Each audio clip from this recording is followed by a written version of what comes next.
Hello and welcome to Your New Jersey. I'm Lisa Marie Falbo. Steve Adubato has been a defining voice in New Jersey media for decades, shaping conversations, telling the stories that matter, and building a platform that has informed and connected communities across the state. But beyond the broadcasts, there's an even deeper story of evolution, leadership, and adapting in an industry that's constantly changing. He's here now to share that story. Steve, this is like the ultimate honor to have you here. Did you have to say decades in the business? Steve, I worked for you like 20 years ago. It wasn't 20, there's no way. 2005 is when I met you, and I started working for you in 06. Okay, in 05, you were a student at MSU, Montclair State University, our alma mater. We did not graduate together. No. We don't need the laughter, okay? And you were in my class, and then you came on as a production assistant while a student. While a student. Soon after, you come on board and you're a teaching assistant for me at MSU. I was everything. I was your producer, I was your driver sometimes, your teaching assistant. We wrote articles together, books together. We went on business meetings together. I was like your right hand. Right and left.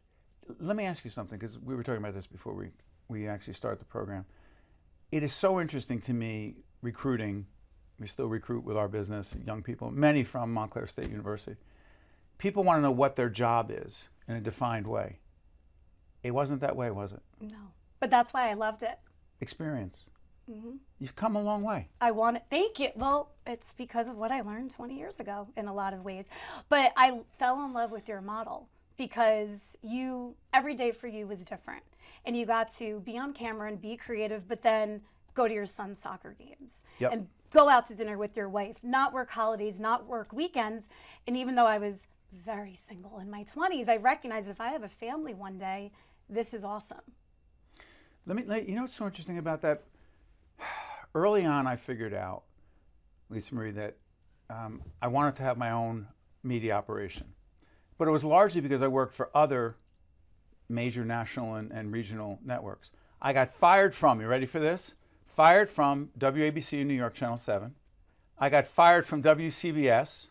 My contract wasn't renewed at NBC, at MSNBC back in the day. And I also worked at WOR Channel 9 back in the day.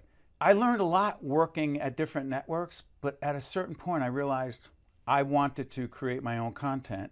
But I also knew in order to do that, I had to be good at business and fundraising and relationship building and building a team. So to be able to go to those games and be there for your kids and my wife Jen, who's very understanding, you have to be a hardcore entrepreneur, 24/7. The old expression, no money, no mission. I mean, you and Gerald have figured out how to do this, but if you don't figure out the economics, there is no media, There is no programming. I know this is a lot of inside baseball, but when I came in here, I thought, this is the studio, so that's where Lisa Marie does her show. And your team is telling me, no, we do this show, this show, this show. So how do you do that? Different backgrounds, different sets, different looks. And I thought, efficient, smart, entrepreneurial, keep costs down, looks great. That takes vision. Yeah, it really does. All good. It really does. As you know, it's 24/7. And then throw in a husband, 2 kids, a house. The kids are on my lap as I'm doing calls, as Gerald knows, right? And it's tough because you have to wear multiple hats at the same time, but it's such a rush. It's so much fun. And again, Steve, I learned from the best because I saw you do that all the time. But logistically, for us to do this, you're in Nutley, I'm in another location, my colleague Mary Gamba is in another location. To what degree has this remote reality, Gerald, allowed us to do things and have guests on that are logistically a lot easier?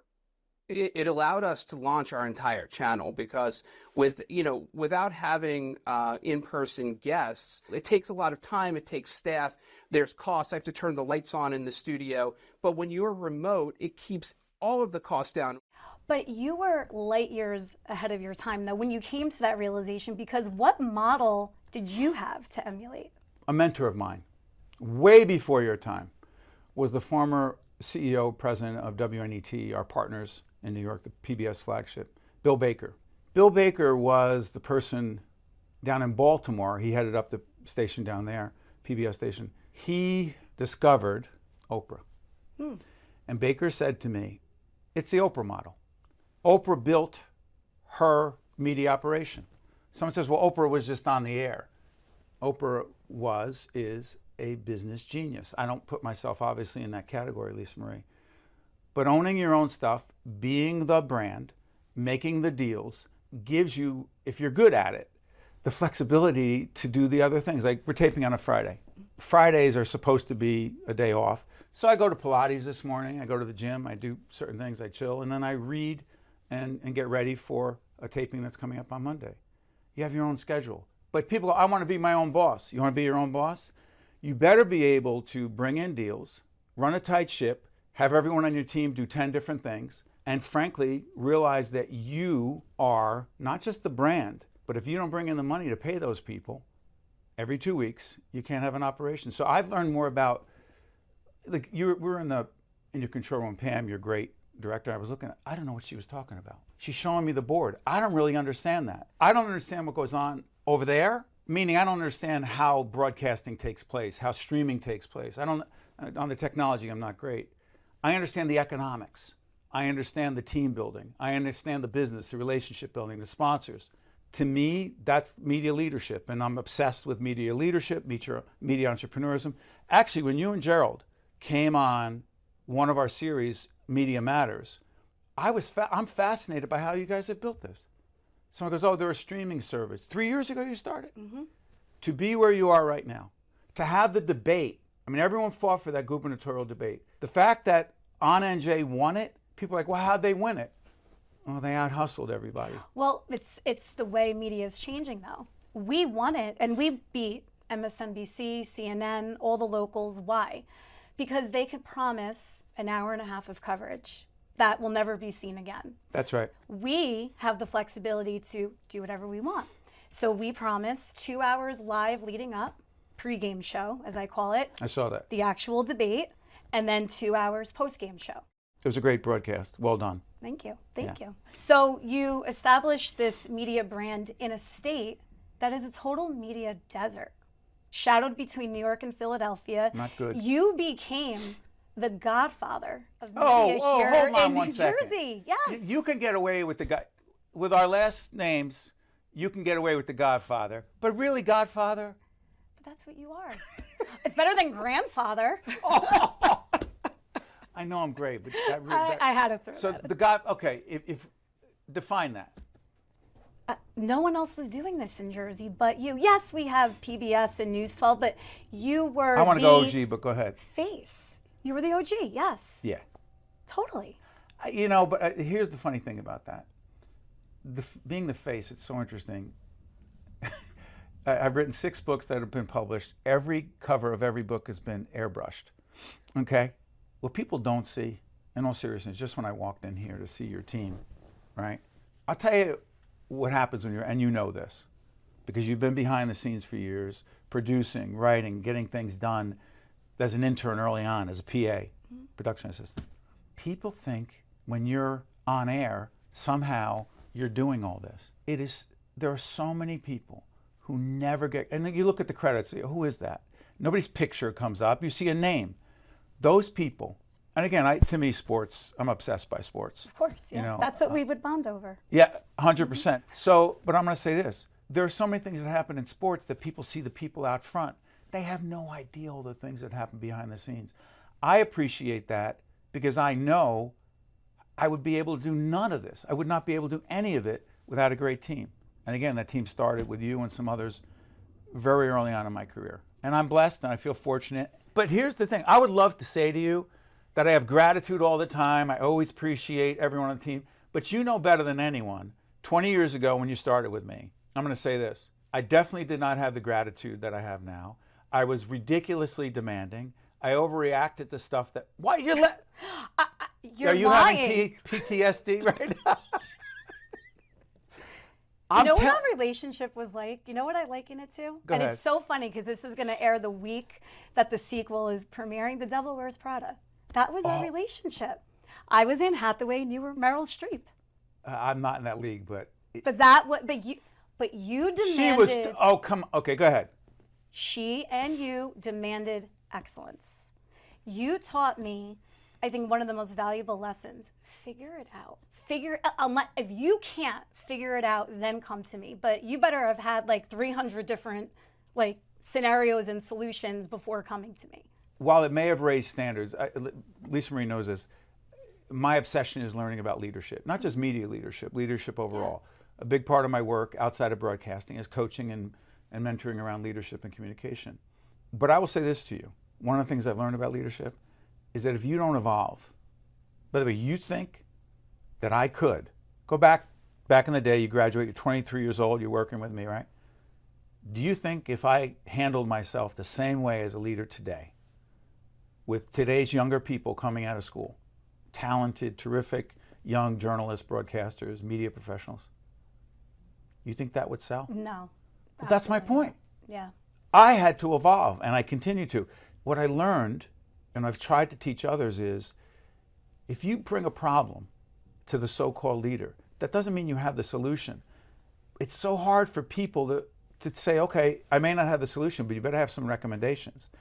That, when someone says, here's Steve, here's a problem, you get paid the most, you're the leader, you figure it out. Now, you got me on my soapbox. Get me off my soapbox. No, but Bring a recommendation, even if it's not a good one. But I want to know how you evolved with this new generation of producers and journalists, and I guess you had to tone it down? At a certain point, and I've written about this, one of my books, Lessons in Leadership, I wrote about this. My longtime colleague, Mary Gamba, who you know, Mary's been with me, it'll be 26 years in June. Wow. Yeah, wow. Yeah. She was just out of school too. So Mary was working with me 10, 15 years, and she became a key person running the operation. And I was just driving hard.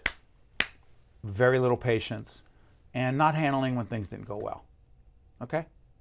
At a certain point, Mary, who's awesome, said, here's the deal. If you don't change this, this, and this, specifically, I'm out. At a certain point, I lost. See, someone says, well, people don't leave a job, they leave you. I realized I was losing, and she wasn't the only one, in all candor. And again, I tried to write about this in my book because I love when people say they're a leadership coach because they have all the leadership answers. My book's called Lessons in Leadership. It should be called All the Dumb Things Steve Did as a Leader that hopefully he learned from and can share with you. Mary threatened to leave. And I was like, if I don't get my act together and change my demeanor, why do you think this stupid little, goofy little rock that says breathe? When things go wrong, breathe. Mm-hmm. Don't just react. Don't raise your voice. Don't raise. And I started to change, and it happened over years. I was tired of losing talented people who on some level, Lisa Marie, I knew were leaving in part because of my leadership style. And I share that with people because a lot of my clients who I coach, they got the same problem. They're like, I'm who I am. I have high expectations of my responses. That's the only way to, trust me, take it from me. You don't evolve, you're going to keep losing good people. And I'm still evolving. But in some cases, you lost good people because they want to try other things. They want to do... How dare they? They're supposed to stay with me forever. But they want to try other things. But you... Like you. ...were such a good teacher that you kind of became the air beneath our wings to do that. I saw in you someone who I thought early on wanted to do her own thing. Really? Because I didn't know. Sometimes. Wow. Was I sure? No. I had an instinct that she would not, over time, as you gain more experience, more expertise, all the kinds of things you were doing, ultimately it would lead to you, and again, you're still working with other people, other great people, but you wanted to be your own boss. And that's, to be clear, that's the exception. Most people want to make sure, and this is not a criticism, they want to make sure there's a paycheck every 2 weeks. They want to make sure somebody else is carrying the load. They don't want to have to bring in the money, and I get that. You take care of me and I'll do my job. I never thought that just doing your job and staying in your lane, would be good enough for you. One of the coolest things you did for me, though, was you would put me on air at 23, 24 years old. So on your show, One-on-One, you did it with Joanna Gagas, too, who is still on air. Who's awesome, over at our partners in public broadcasting. At PBS, and you would put the both of us on the air doing packages, being on set. You know what my favorite interview is? It's like the most full circle moment ever. Go ahead. We're going to take a look right now. What? We're going to take a look right now. Okay. Right there. March 20th, 2008. Wow. Hi, welcome back my to God. 101, everybody. I'm Lisa Marie Latino, sitting in for Steve Adubato. Now, Steve has a little problem giving up the spotlight, so today I'm joined with Steve Adubato, MSNBC analyst, host of 101, Emmy Award winner, author, coach, teacher, blah, blah, blah. But most importantly, loving, caring father of 3 of the cutest boys you'll ever see. Yes, Steve, they how all are you? look like me. And they all look like you, yes, all carbon Why copies. am I sitting over here? You wanted this. You wanted it. I said find a parent who's got kids involved in sports who is struggling and confused and doesn't have all the answers, and apparently it was me. Well, apparently it was you, but also you said that there's a big difference between a mother's perspective in dealing with youth sports and a father's perspective. So you're here to bring the father's perspective. Look, I bet you there are a lot of moms out there who are going to say that's absolutely not true. Let me tell you from me. As a kid who played ball and playing What ball. did you play? I played football in high school Father and also in college. for Your a daughter while. wasn't even She's born yet. 15. I She's was a a great wide athlete. receiver and a place kicker, and I learned to kick because I realized I was very slow and had pretty good hands. But I knew I needed to know how to do something that would make me stand out. And the irony is that I also played basketball, pickup basketball, and baseball was a big thing for me, even though I was cut by our varsity team in high school, which I never got over. Oh, what are you gonna And my high school coach yelled at me a lot. Joe Marino, you know who you are, Verona, New Jersey, right? When I was at SS Catholic. You yelled at me, Coach Joe. And I had to deal with all that stuff. And I thought, when I have my kids, happen to be 3 boys, which is interesting. Nicholas, who's 5, Christopher, who's 3, and Stephen, Wow, who's they're 15. babies. All You are gonna interested make in me sports cry. in one way or another, but all different. I promised myself I would not put pressure on my kids in the way it was put on me. My dad was totally there, but I remember he would say to me, how come you're not as good as so-and-so? I never forgot that. He would name like the kid who was my best friend, was All-American quarterback. He'd say, I bet that kid's dad is really proud when he comes to see him play. Some of the time I was sitting on the bench, it was like, that kills you. So what do you do with Steven? Now, Steven's much older than Nikki and Steven's Chris. 15. He started playing baseball. I forced him when he was 6. And I That say was a bad move. You know, it was a bad move the 2nd and 3rd year. The first year I wanted to introduce him But you to agree, it. you can't force your kids into doing something that they may not be interested Here's in. the problem. You need to encourage them and push them, but not push the issue to the point where you're forcing them. For me, it broke my heart when I was coaching my son, and he was the least interested kid on the team. The other kids, they were all into it. Steven wasn't interested in it. He had to find something else. Now, he's interested in tennis. He found I'm that not. out. Okay, so how did you become interested? Because obviously you have to show at least some sides of interest so you could pay attention to what your kid is doing. Great example. I drive him to go to tennis. I sign him up in tennis, but then when I go and I play tennis with him this summer in the park, I realized I was getting too competitive, and he was like, Dad, chill out. I'm not having fun. That's something you can't do. Can't do. So with Nicholas, who's really into sports, who's 5, he's into hockey and everything. But his thing is, but that's the way he is. Here's what I found. You have to take each kid for who they are and stop trying to make them like the one you want them to be, and stop trying to live your life out through those kids because you didn't get what you want. And I'm sure every parent, mom or dad, is dealing with stuff when they were little kids. It's not fair to the kid. Fun is the rule, and if they're not having fun and you're not supporting it, then the problem's the parent. Now, do you see that in the parents that are in Nikki's hockey league already? I see wackiness going on. Already, with the 5-year-olds. Who's going to be on the Devils? Who's going to be on the Rangers? I'm telling you, I see it. I see it in Little League. I see it in hockey. I see it in Taekwondo. Christopher, our little one, wants to be in Taekwondo. We're going to sign him up. I see parents who think their kid's He's going to be 6'3", Bruce Lee. 220 and Crazy shredded. stuff. It's supposed Yeah, to oh, be he's fun so and handsome. fitness and Oh, camaraderie. so And I have handsome. to remember that. And when you see another parent freaking out and doing the wrong thing, you can't walk up to them. But boy, if you could, it would make a difference because you want to think about what it's doing to the kid. Well, Steve, you are a great host and even better father. I'm a struggling father. Oh, you're not struggling. How great is it, though, to share sports with your kids? There is nothing more exciting than being with your kid and seeing a smile on their face when they're doing something they love, whether it's going to a game, being part of a game, and just having fun and being part of something. Priceless. It's Priceless. absolutely priceless. Well, Steve, thank you very much for being a guest on 101 with Steve Adubato. Look at this. I'm done. You're Todd, done. I'm out already. Thanks for joining us, everybody. We'll see you next hear it for time. Lisa Steve will Marie. be back. So we're taping this March 27th of 2026. That's By the way, March that- 20th. You just freaked me out. I have a 5-year-old now.